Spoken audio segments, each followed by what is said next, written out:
pagmamahal ng Diyos at lahat tayong mamuhay ng mabuti. So, pinili ng Diyos si Moises para ipadala ang 10 utos sa mga tao. Dinala ni Moses ang 10 utos para ibigay sa mga tao para mamuhay tayo ng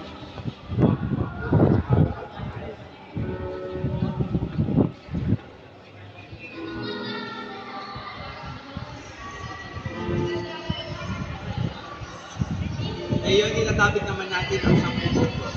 Unahin natin ang pag-ibig sa kapwa. Ang pag-ibig sa Diyos, ibigin mo ang Diyos ng higit sa lahat. Yun ang utos natin.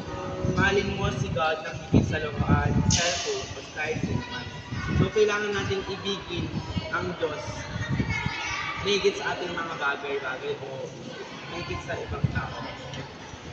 Kasi siya yung lumikha sa atin. So, ang pangalawang utos naman, huwag mong babanggitin ang pangalan ng Diyos na walang kabuluhan. Huwag gamitin ang pangalan ni God para sa panunumpa o pagkiro. Kailangan natin isbituhin ang pangalan ng Diyos.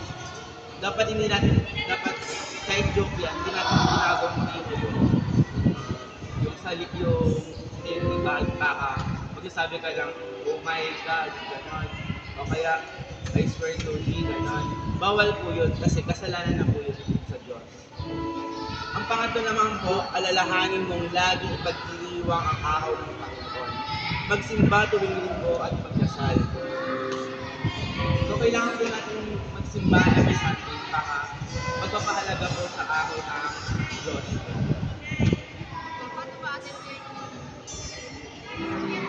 Ano ulit ang number 1 na utos? Lakasan niyo dali.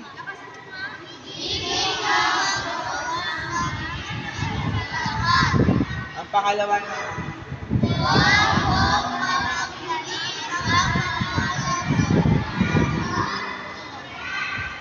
pangatlo.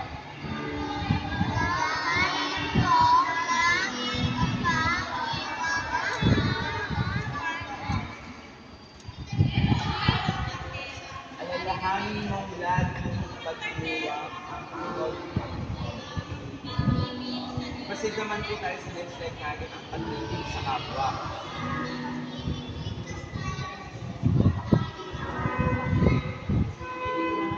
Ang ika-4 kong utos ng Diyos, igalang mo ang iyong ama at ina. Maging magalang at sinurin at mapagmahal sa magulang. Kailangan natin respetuhin ang ating mga magulang, ang ating mama, papa, lola, o lolo. Kasi sila yung nagpalaki sa atin dito. Kailangan natin sundin ang kanilang mga utos. Bakit?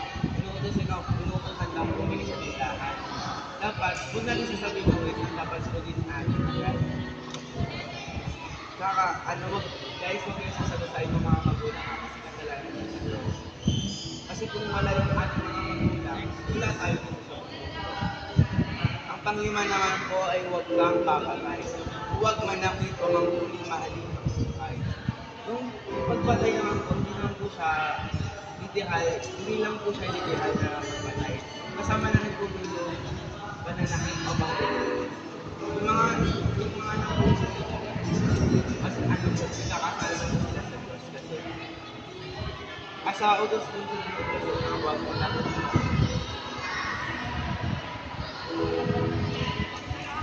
sa pang-anim naman po ay huwag kang makikilapin.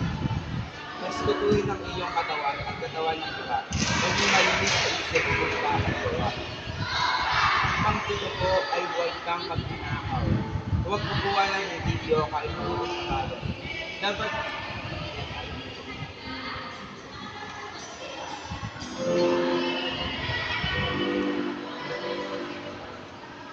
so guys, huwag po tayo magtinakaw na sa akin kahit gawin guys. Huwag kayo naibigan sa maganda kapakaan. Dapat hindi po natin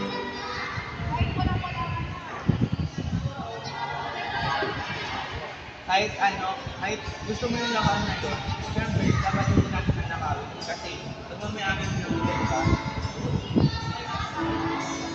ang pang-8 naman ay huwag ka magsisinang laban sa iyong kapwa. magsabi ng totoo at huwag mahihinga ng iba.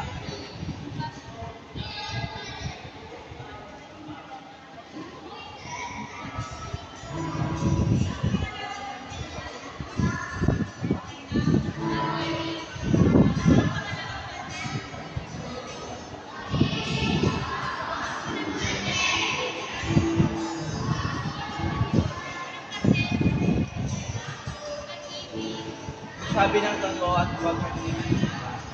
So, huwag po tayong magsinungaling sa ating kapwa, lalo sa iba.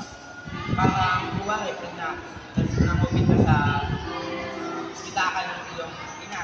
Tapos, tinanong ng mama mo kung sino yung kumuha nun. Oo.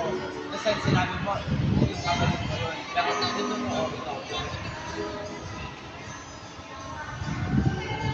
So, kailangan natin we need to take responsibility sa ginawa natin. Kailangan natin, sabihin ko na tayo talaga kumuha. Kahit alam natin makapagalitan tayo.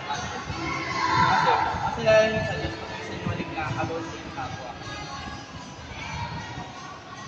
Ang pang-9 naman, huwag mong pagnanasahan ang asawa ng iba. Respetuhin ang mga pamilya ng iba. Huwag maging seloso o huwag ang pang-10 naman o ang pang-10.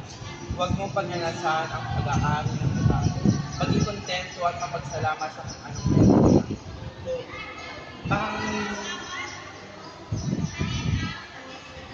parang yung pang-7 na utos lang. Pero ito, yung maging mainit sa tao. Huwag po natin magiging isip ko. Kuwari, ikaw may iPhone 11, iPhone ka, tapos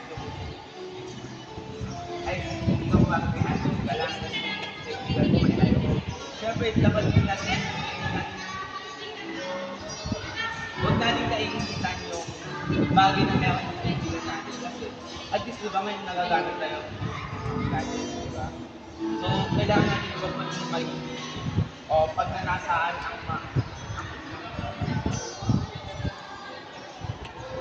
huwag natin maging mainit o pagnanasa sa kami.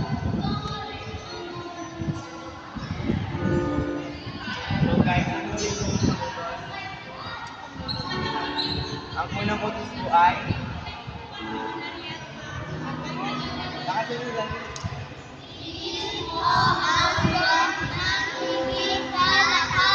Hindi pa din.